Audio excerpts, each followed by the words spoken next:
Wake up, fellow exiles, incredible good news dropped. A new big patch is coming that's going to address a lot of problems, namely the Trials of Sekhemas, which are a pain to play as a melee player. And they addressed that in the first sentence. Players were finding Trials of Sekhemas particularly frustrating in close range, so we reworked how honor damage scales when in close range, as well as fixing an important bug that was causing players to take more honor damage from damage over time. Ever notice walking through a poison pool or blood pool and suddenly your honor more or less vanishes? There will be up and coming bigger patch notes, but we're going already through the key points. Honor damage now scales down based on distance to enemies. When in close range, you will take 35% less honor damage, tapering off as you are farther away from monsters. Not sure if that's enough, but it's better than what we have, which is nothing right now. Fixed a bug where damage over time was dealing thrice as much damage to honor as intended. Dankeschön. And now honor resistance is applying correct as it should. Skitter golems no longer use basic attacks and instead now just explode. That's amazing. Annoying skitter golems were actually having me even on my witch, as it took sometimes cooldowns to get them killed. Serpent Clan's burrow and ambush attack now has improved visual telegraphing and cannot be used from as far away. The most hated mob in existence, any kind of snake related in Act 2. Dankeschön. Volcanoes created by Rattle Cage Fissure Slam now last half the duration. This is incredibly important for people that are doing their first ascendancy and struggle around level 25 to 30. There will also be balance changes and quite some class support gems and Skeletal Arsonist mage changes coming.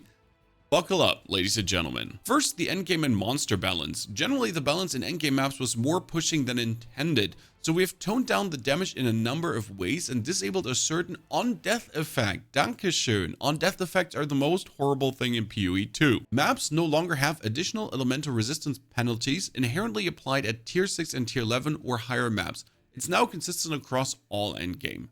Interestingly enough, this is probably something most people have not encountered yet at all. Chaos damage now scales less aggressively over the end game.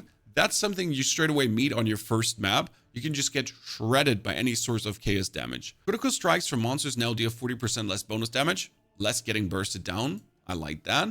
Lowered the baseline monster density of breach encounters primarily by reducing the frequency of the elite monsters appearing. I tried to breach as my ranger, tons of mobs swarming me, I had evasion, I was fine. I tried to breach as my witch.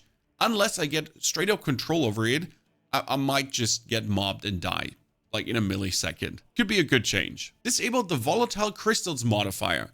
We will revisit this in the future pending telegraphing improvements. Don't.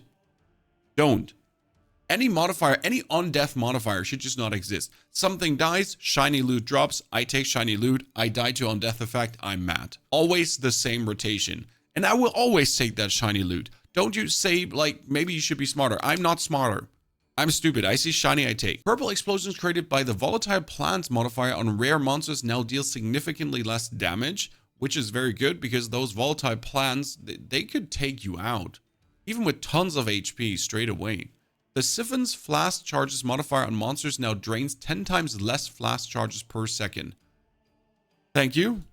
Any kind of siphoning monster, mana siphoning, flask siphoning, they just suck you dry in an instant. Now to the character and item balance, and then to skill and support gem balance, which a lot of people are dreading. We've made charm modifiers on belts substantially more common and now appear at much lower levels. Dankeschön. The off symbolism modifier now appears from level 23 onwards, and the off inscription modifier now appears from level 64 onwards. I would assume that's the one where you can have more charms, because I'm sitting at level 70 with 2 characters and I have never seen a single 2 charm modifier. Electrocute is now 25% harder to build up. Yeah, I can see that coming because it was way too easy to get bosses electrocuted and especially perma-electrocuted. Added a new lightning damage and electrocute cluster to the passive tree in between the ranger and the monk section. It's probably good to combat the harder to build up and then just get passive notes that make it more likely to build up, which should be fine if you invest into it. It is more difficult to chain freeze enemies by reducing the amount of freeze buildup applied after a freeze has been applied. That's okay. The chain freeze is quite nasty. It's cool to be able to chain freeze something, but it also takes away from in any way having to understand encounters because you just fix the problem. The Hunter Talisman's Notable now grants +1 charm slot. The small passive skill leading up to it now grant the stat it formerly gave. The Charm Helper text has been updated to indicate that you cannot have more than 3 charm slots unlocked. so that we can add more sources of it in the future. Getting easier to 3 charm slots is always appreciated, so that's a win in my books. Now skill and support gems, and they have a message for us. Since launch, we've unfortunately had to nerf a few skills that were far too overpowered. Facts. How do we define overpowered? Basically, it's a situation in which a certain skill is so powerful that players feel no other method of playing the game is viable. For example, Skeletal Arsonist versus Skeletal Archers. I play Skeletal Archers, they're amazing, but Skeletal Arsonists are obviously overpowering. Or the Frost Comet on the Sork, everyone and their mom playing Frost Comet on the Sork with Cast on Ignite, Chalk, whatever. So they kind of had to do something. Generally speaking, we're trying to do this in a way that doesn't make a build bad, but we can make mistakes.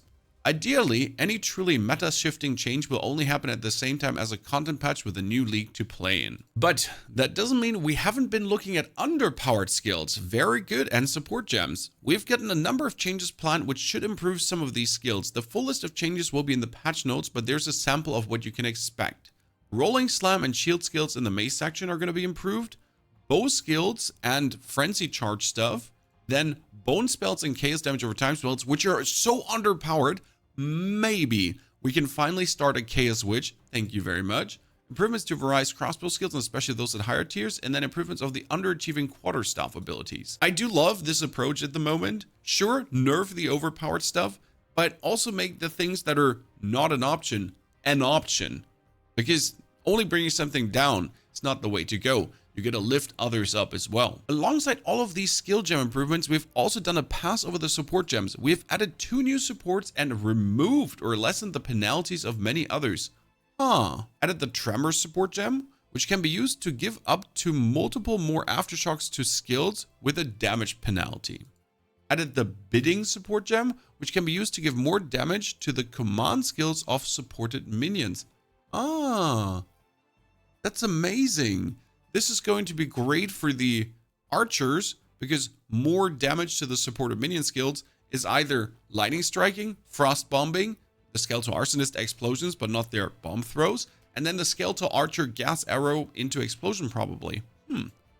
Fire exposure, lightning exposure, and cold exposure support gems no longer penalize the damage of supported skills. Whoop whoop. They now have a mana cost multiplier of 120%, not whoop whoop. First part is it's fine. We can make this work. There are also some notable nerfs to a few of the remaining overachieving skills. Skeletal Arsonist spirit cost now match the other 2 skeleton mages. This should result in a slight decrease in the number of arsonists at high level. Now, if you wonder why this is done, that's probably because 90% of all witch builds are playing Raging Spirits into Arsonist, Raging Spirits into Arsonist, Raging Spirits into Arsonist. Apart from this dude, the ugly mug there, he's actually playing Skeletal Archers instead of Arsonists. And right now, a tier 14 Arsonist would cost 31 Spirit, just the same as this Skeletal Sniper. And a tier 14 Frost Mage is 41 Spirit. That's a 10 Spirit difference. What about the Storm Mages? They're 40 Spirit. So I would assume they're probably going up there somewhere with 40, resulting in slightly less Arsonists without it being like half of them. So it's not really a, oh my god, we're ruined, we cannot play them anymore. It's more like a slight adjusting of the numbers. A nerf to the damage over time components on very high levels of Tornado and Vine Arrow. Oh no. Oh no, that's bad. These were never intended to be dealing damage themselves, but more so to act as a way for other skills to propagate damage. Most notably, I found a build about broken Poison Rangers 2 billion DPS from Jung Roan. And I gotta say, he did the right thing. He already put build nerfed in his title. Well played, and look at the life of the monster. It just goes away. There was an overscaling happening per level of the skill. If you get like bonus to level projectile skills, it was like 50% more damage, 50% more damage, 50% more damage. It was going absolutely crazy. And he already put in his title, build nerfed. I gotta say, the crazy respect for that. He could have just kept it out, kept farming views, don't care, just pretend the build is still working. Creator integrity. Doesn't happen often these days. And they nerfed Magnetic Salvo, which is also one of my builds, but it doesn't affect it because Magnetic Salvo can now only use your stuck lightning arrows as opposed to those created by your party members.